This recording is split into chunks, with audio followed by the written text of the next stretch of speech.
How do you turn this thing on, man? Bro, you just gotta turn the thing.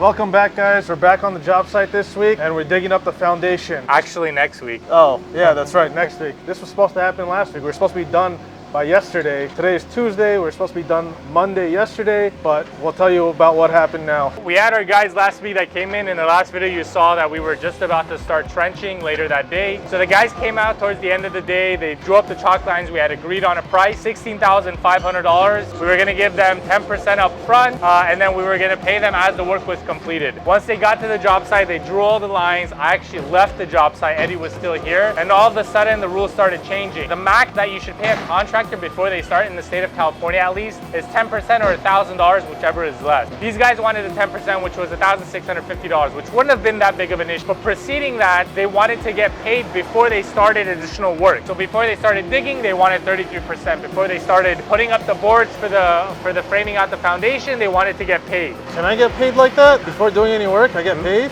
Maybe on the next job. Oh man, all right.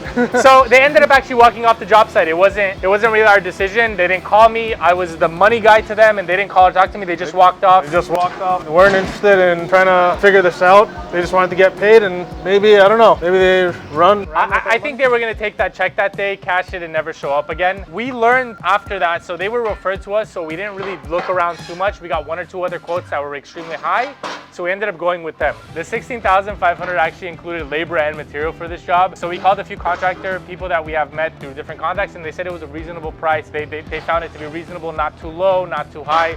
Once we started looking for other guys, we got quotes anywhere from like $15,000 all the way up to $75,000 for the foundation. What we ended up learning through Caesar, which is the guys that we ended up going through, is that when you include labor and material together, they seem to give you an extraordinary number. So Caesar actually quoted us $65,000 for the job when Eddie met him here. Eddie, with his shrewd negotiations, brought him down to $60,000. And then they called me, the money guy, and I was like, hey, you know, concrete's about $5,000, rebar and stuff about $5,000. I'm like 10 grand in material, which again, I'm like guessing. I have no idea what the material is gonna actually come out to.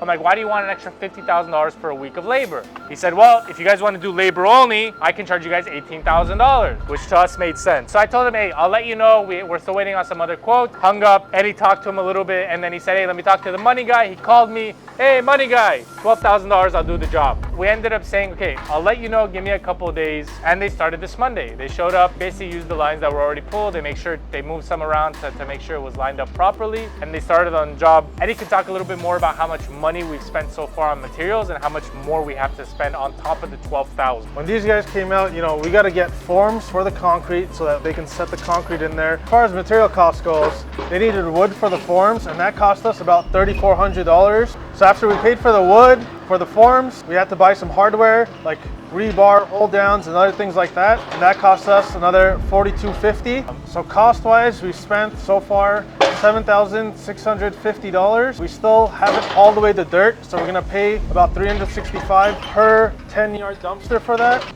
We estimate about 2 or 3. And we also haven't paid for concrete yet, so that's gonna be an additional cost. We're estimating it to be around 5-6 grand for concrete as well. At the end of this video, we'll do a full breakdown of the actual cost of everything, including the labor, and give you a running total of how much this project has costed us so far. So let's go back to the guys working and see what's going on.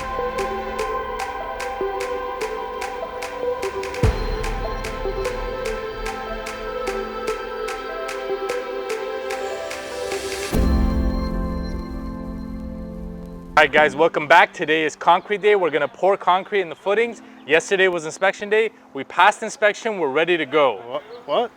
We didn't pass inspection, Sam. Yeah, we Inspector did. came here and kind of laughed at us. Yeah, we didn't pass inspection. A lot of the stuff was not completed. We had preemptively scheduled our inspections because they planned them a few days out. So we had booked it. When we showed up in the morning, a lot of the things weren't done. We also didn't know how to read the plans. So a lot of the things we didn't know needed to be done. And through this process, we kind of learned what we need to check and also how to read the plans in terms of footing and foundation. Yeah, we got better just because of all the things that were missed. That's how we realized, hey, this is what this looks like on a plan. This is what it should be in the field. So it was a great learning experience. Unfortunately, inspector came and we didn't pass and we had to reschedule the inspection, which you don't want to do. Ideally, we should have known we were going to pass and we would have rescheduled ourselves before the inspector actually showed up. We basically, in order to pass inspection for the foundation and footings, in order to be ready to pour concrete, we needed three things. An observation from the engineer, which is for the anchor bolts and the rebar and everything. And we needed an epoxy deputy to come out for the connections to the existing foundation and make sure that the guys are using epoxy and doing everything properly when they glue in the rebar into the existing foundation. So a few issues that we had, we'll go over all of those right now. We'll take you guys over to where we epoxied everything and kind of go over that and also go over what the engineer told us and how we learned how to read the plans and make sure that everything is done properly before the inspector gets here. All right guys, right here on my left side, we have the existing wall with the existing foundation, and here are the forms connecting the new foundation to the existing wall. For the connection, we need rebar that is glued in or epoxied into the existing foundation. The engineer wanted 4 points of connection, number 4 rebar. If you look over here, we have number 6 rebar. The reason that happened is because they drilled a hole too big. These holes are supposed to be an 1/8 inch bigger than the rebar. We're using number 4 rebar, which is 1/2 inch, so we need an 1/8 inch bigger than that drilled. They drilled 7/8 holes, which are way too big. So we ended up going and buying number 6 rebar, which is 3/4 inch. It's a lot thicker, a lot more durable. We don't need it for this building. It's a 1-story building. In order to satisfy the requirements, we had to use this rebar. We also had a deputy inspector come out. The deputy inspector made sure they blew out the concrete dust from the holes that were drilled. He made sure that the holes were 6 inches deep, and he made sure they epoxied and stuck these in. So he kind of watched all that. He charges a fee for that, and we need that before we can pass inspection. Once we did all that, it was time for the engineer to get out here, and then we needed to pass that in order to pass our permits. I'm gonna have Eddie talk to you guys about what the engineer told us we needed to fix and how all of this together led us to not passing the inspection. So we got what's called a structural observation. What that is the structural engineer has to come out, take a look at how we've set up our foundation and sign off that we are building per the plan that they've set. We need that structural observation before getting the inspector out here. We didn't have it, but we did have the structural engineer come out and they told us a couple things that we missed. So the big thing that we missed is, if you see now, there's 6 rebar running in our footing and our stem wall. When the structural engineer came out here, we only had 2. We only had the 2 running in the stem wall and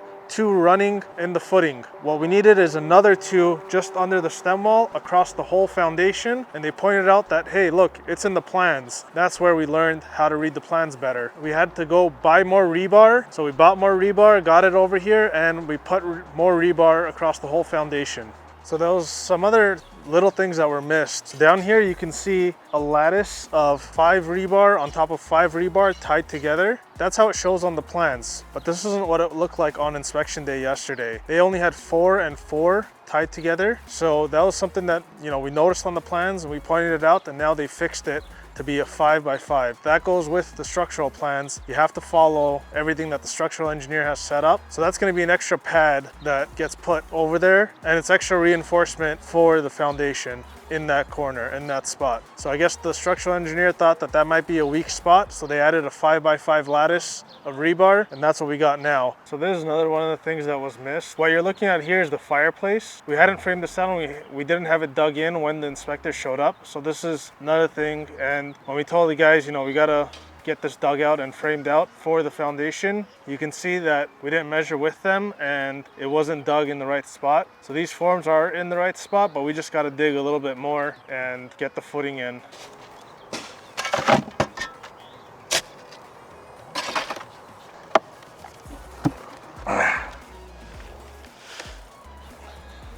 So I'm burying myself in my problems, for lack of a better term.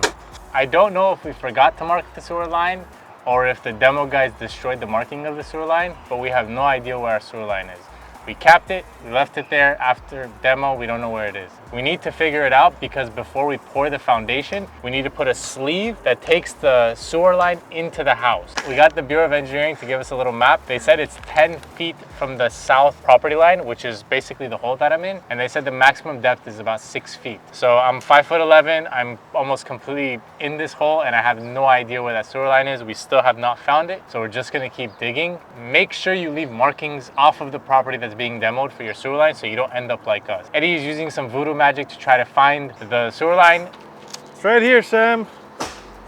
No, it's not. It's definitely not working because he's telling me it's right here, but I've been digging, it's not right here. So the first time we dug this, which you probably will see in the time lapse, is we did not have a ladder. So we were digging and then I realized, how am I gonna get out? So I used the handle of the shovel, leaned it up against the wall and jumped out. But now we are much wiser and we put a ladder down here.